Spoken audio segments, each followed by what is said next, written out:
When I speak of actual truth, we speak of legal truth. There is a law that we can utilize.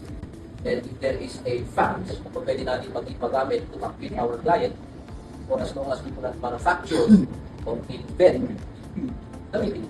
Merong irereklamo, you prepare a complaint affidavit to be filed with the prosecutor's office. Tapos magugulat ka, minsan may darating sa table mo. Ano naman ito? You are the respondent.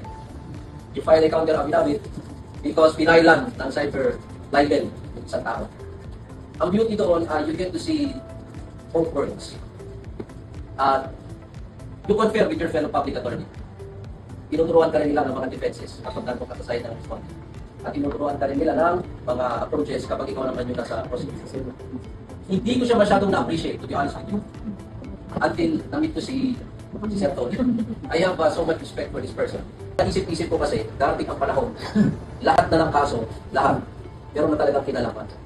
And it will advance and advance further. Kaya lamang ang may alam. Kaya na-appreciate ko Sir Tony that he came out with his book. At hindi ko talaga mapalagpas na maging present dito. Kaya congratulations, sir. And more seminars, more setups like this in the future.